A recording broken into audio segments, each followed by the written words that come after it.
নদীর ওই পারে যে জঙ্গলটা রয়েছে, এই জঙ্গলটা নতুন একটা দ্বীপ গজিয়ে উঠে জঙ্গলটা হয়েছে। এই জঙ্গলটা বেশিরভাগ হচ্ছে পেরিকাদা। সেই জন্য স্থানীয় লোকেরা বলে, যেটা আমি শুনলাম এসে, যে এইখানে বেশি পরিমাণে হরিণ শুয়োর রয়েছে। পেরিকাদার জন্য এখানে খুব একটা বাঘ আসে না। এই জঙ্গলটার উল্টো পাশেই রয়েছে বিশাল বড় নদী মাতলা। এখন বিকেল 4:35 বাজে, আর কিছুক্ষণের মধ্যে সন্ধ্যা নেমে যাবে। আর আমি এখন বসে আছি যে জায়গাটাতে, এটা হলো এই এলাকার যারা মাঝি তাদের নৌকা রাখার জায়গা।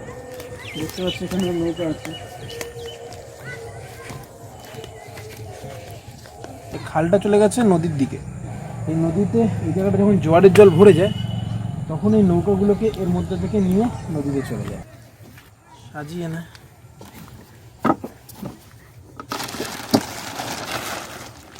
ভিতরে মশারি থেকে শুরু করে সব কিছু আছে।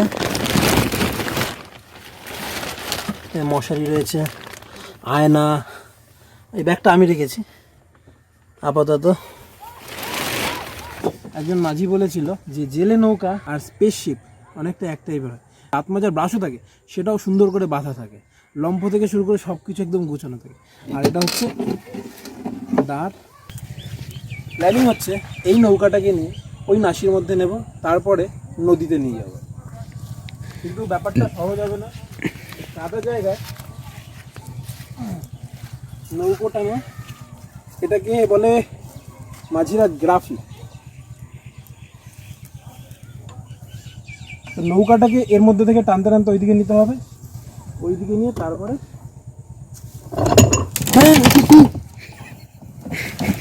গোড়াতে ভেঙে গেছে না।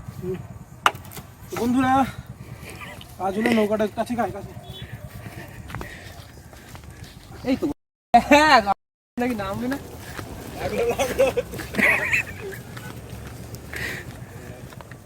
এবার ইন্দ্রনাথ শ্রীকান্ত শুরু। চল চল চল, ওকে লাগবে না। চল তো বাদিকে নেবো। সোজা যা না, সোজা তুই যা।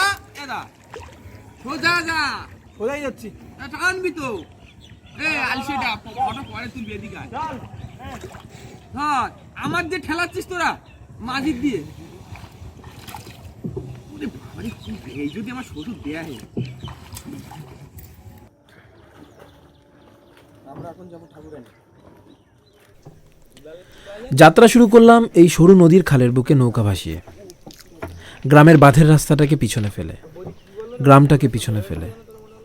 সরু খালের দুই পাশের গাছপালা আমাদের পথের মাঝে বাধা সৃষ্টি করছিল। ওই শুলোগুলো সামনে রেখে কেওড়া শুলো আর সামনে তুই দেখিস নি, ঠেলবি তো। আমাদের নৌকা একটা জায়গায় গিয়ে ধাক্কা খেয়ে গেছে। এটা জাল যেন না বাদে ছেড়বে কিন্তু। জাল সারাইছি ওই লোক সবাই। চল চল চল। আরে চা খেতে গেছিলাম, তোরা লেট দেখে 2 মিনিট লেট করেছি, লেট দেখে। এই সৌন্দর্য কতটা মনমুগ্ধকর সেটা আমি ভাষায় প্রকাশ করতে পারবো না। দুই পাশে গড়ান গেওয়া গাছের মাঝের খালটা বেশ লম্বা। এই গাছটার নাম কি জানি? বাইন গাছ। এটা হচ্ছে বাইন গাছ। আর এখানে বেশিরভাগ বান গাছ, গেওয়া গাছ আর গড়ান গাছ দেখতে পাওয়া যায়। আর জঙ্গলের একটু ভিতর দিকে গেলে কেওড়া গাছ আছে। কোনটা কেওড়া গাছ? এই তো কেওড়া গাছ।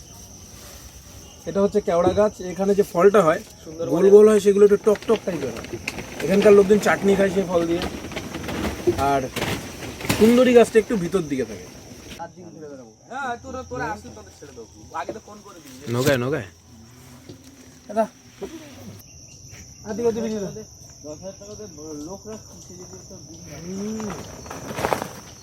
এখানে পাখিদের কলরব আর ঝিঝি পোকার ডাক বেশ মায়াময় পরিবেশ সৃষ্টি করেছিল।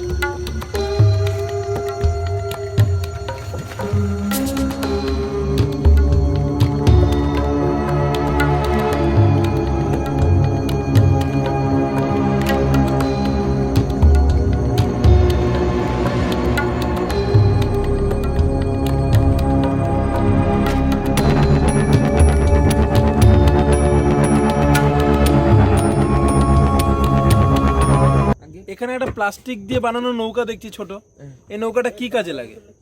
হিন্দুদের একটা পুজো আছে মনসা পুজো, সেই মনসা পুজোর সময় এটাকে মান্দাস করে ভাসিয়ে দিয়ে, একটা নৌকো করে ভাসিয়ে দিয়ে। এটা কেন করে কেন? মা মনসা ঠাকুরের যাদের মানসিক আছে তারাই করে। আচ্ছা আচ্ছা আচ্ছা, মানসিকের জন্য করে এটা, তাই তো? হ্যাঁ, তাদের মানুষের সুপয়েন্ট আছে এখানে, যারা মানসিক করবে তারা তার সুফল পাবেই। আচ্ছা আচ্ছা আচ্ছা এটা জাগ্রত জায়গা। আচ্ছা। আচ্ছা, যদি এলাকায় বাঘ ঢোকে তাহলে মানে এলাকার লোকজনদের দিয়েই কি সেই বাঘ ধরার ব্যবস্থা করা হয় না? ফরেস্টের লোক থাকে, এলাকার লোক থাকে, ফরেস্টের লোকের সাজেশন, এলাকার লোকের খাটনি। আচ্ছা, কেমন ভাবে হয় প্রসেসটা? প্রসেসটা কি করে হবে, ওই ওদের খাঁচা আছে, খাঁচা ছাগল দিয়ে পারে। ছাগল কোথার দিকে না? আমাদের লোকালিটিতে কেনে, লোকালিটি দিয়ে ছাগল কিনবে? ছাগল কেনে, কিনে ছাগল থেকে ধরে ওরা বড় নদীতে ছেড়ে দেয় যত্ন সহকারে। মানে ছাগলটাকে খাঁচার মধ্যে দেয়, একটু প্রসেসটা পুরো বলুন। ছাগলটাকে খাঁচার মধ্যে দিয়ে বাঘটাকে কেলিয়ে হবে, এই খাঁচাটাকে। আচ্ছা, মানে খাঁচাটাকে তুলে রাখবে? তুলে রাখবে। আচ্ছা, তারপরে? তারপরে কি বাঘ ঢুকলেই শাটার পড়ে যাবে। শাটার পড়ে যাবে, মানে হুক সিস্টেম আছে? হুক সিস্টেম আছে। ইঁদুর ধরা খাঁচা। ইঁদুর ধরা খাঁচা, ইঁদুর ধরা খাঁচা বড় বড়। আচ্ছা, বিশাল বড়। আচ্ছা আচ্ছা আচ্ছা, বাঘ ঢুকলেই খাঁচাটা পড়ে যাবে। তাই এলাকার লোকজনকে কত কেমন পয়সা দেয়? পয়সা এখন রোজ হিসেবে যেরকম রোজ চলে সেরকম দেয়। তাই কেমন রোজ থাকে? 400 টাকা। ওদের ধরতেও তো কম হ্যাপা না। বাঘ আমাদের সুন্দরবনের রত্ন না, আমাদের বাঘ বা রয়্যাল বেঙ্গল টাইগারের জন্য আমাদের বিদেশে বিশাল নাম। হ্যাঁ, এটা স্বাভাবিক। স্বাভাবিক কিনা বল? আর সুন্দরী গাছের জন্য। সামনের দিকে তাকিয়ে বাপাস খেল খেল। কাকার ঘরে কি চালের অভাব নেই? ওটা খুবই দরকার। আর নদীতে জলের অভাব নেই, কিন্তু এই জলে এই জলে হাত ধোয়া যাবে কিন্তু খাওয়া যাবে না, কারণ জল প্রচন্ড বিষাক্ত নোনতা, তাই তো? কতগুলো দেবো? আপনাদের শীতকালে সুবিধা হয় না গরমকালে? আমাদের শীতকাল ভালো।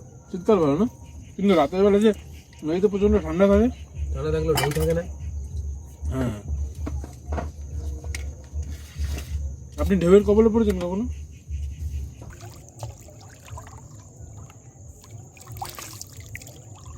জলের শব্দও একটা আছে।